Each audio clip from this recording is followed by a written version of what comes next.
Hi, this is Cody, a software engineer in San Francisco. In this video series, we're rebuilding Lovable from scratch using LangGraph.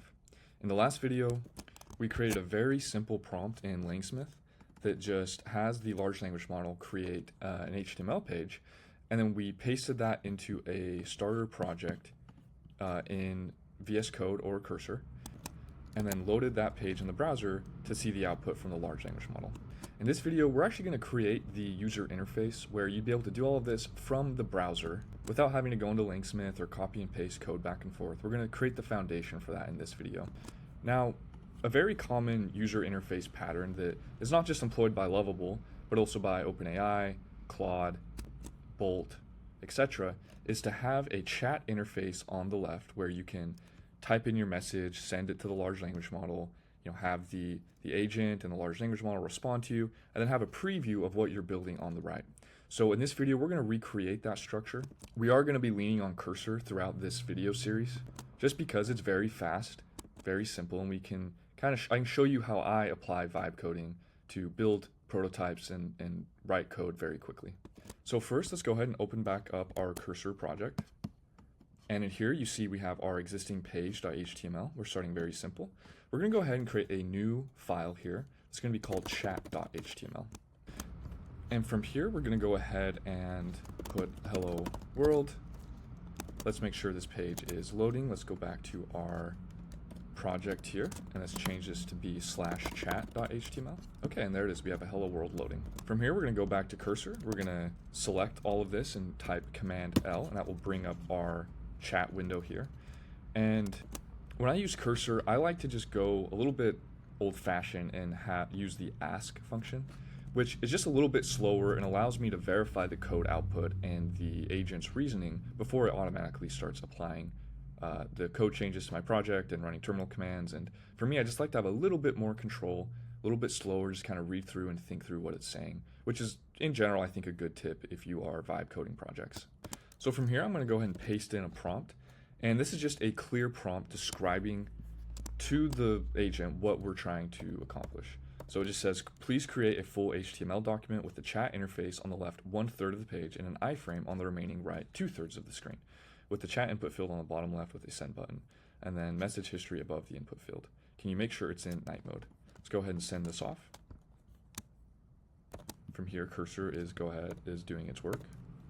I'm going to go ahead and pause it, and once the output's ready, we'll apply it. Okay, and we're just kind of reading through it here. It says that it created it.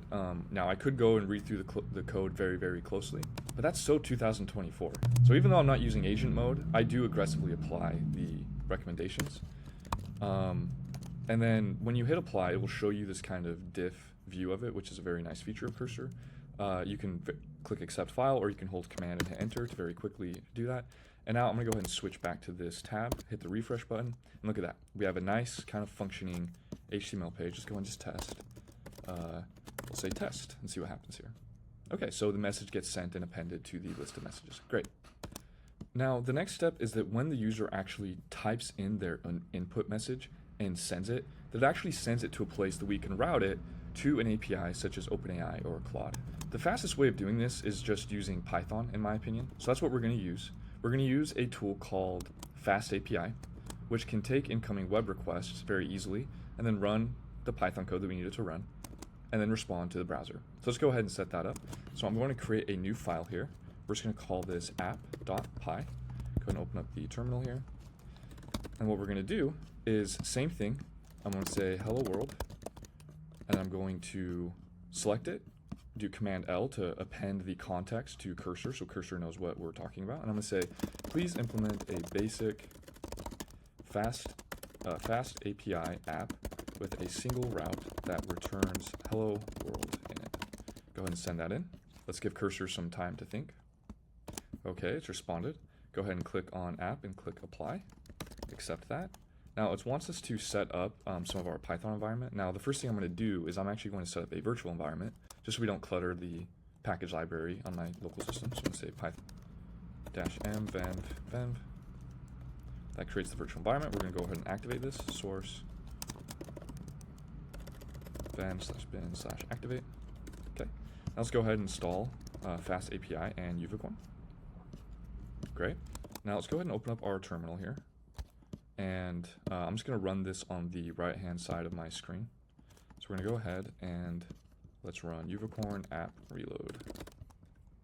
Oh, we got to activate our virtual environment on this terminal as well.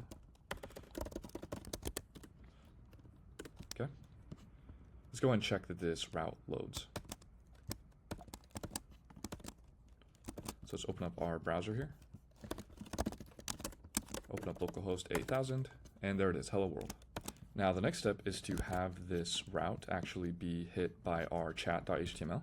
So we're going to be lazy here and vibe code this. Let's go ahead and select this entire content of the files, do Command L, and say please implement the ability to, or please implement a JavaScript get request when the user sends their input message in. It hits the root route and responds with the JSON response. Let's just try that. Let's go ahead and send that in. A little bit of typos are okay, right? Large language models are smart. The other thing we're going to do to just prevent any of this kind of cross-origin scripting errors or problems, or we're just going to go ahead and close down our live server, and we're actually going to ask to serve the chat.html and page.html pages in fast API as well. So in here, I'm actually going to say, please serve the chat.html and page.html as routes through fast API. Let's go ahead and make sure that we have app.py selected here. Hit send. Okay, it's going through all this. Sometimes too, the large language model will recommend things that don't always make sense. So that's why I like to double check. In this case, I don't think we need cores, and we also don't need to do this whole static directory idea. So let's get rid of that. And then I think we can just do like that and remove some of that. And that's the benefit of being a little bit technical, being able to double check the output. Having some programming experience definitely speeds this process up a lot. These names are a little questionable too, chat page and other page. Let's just call this chat and page. And let's double check. Let's open up our browser, go to /page, whoops, /page, and there it is, it loads page through fast API. Let's check our chat window. There we go, both of those are loading through fast API. Now, one thing to test is that our /message hello world actually is working now. So let's go ahead and scroll back up to the response that Cursor gave us earlier, where it actually gave us an example of how to change chat.html in order to read the output. Let's go and find that. Here it is right here. So it had given us some code to do a fetch request, which is just just a get request to our fast API server. I'm gonna go ahead and if you click on the file name, it takes you to the file. I'm gonna hit apply. Let's just double check this. Okay, and I'm just gonna let's just run it. Let's just test it. So let's go back to our browser now. Let's refresh the page. One thing too with fast API is you have to kill the server every time if you're making like changes like that. Okay, so let's come back in here. Let's go. Can you hear me? Send that in. Server response hello world. So now we have our chat.html that's hitting our fast API Python backend, and we also have the pages loading through fast API. The next step is going to be we actually want to embed this page.html in an iframe so that we can see the page contents while we're looking at the chat window, which is very similar to the user interface of other builders like this. So let's go ahead and go back to Cursor here, and let's go to, okay, we're already in chat.html. So let's go ahead and select all this content and say, can you please load the iframe with the contents from localhost 8000/page. Let's go ahead and send this in. Okay, let's go ahead and click on this, click apply. Let's accept it. Let's go back to our browser here and refresh the page here.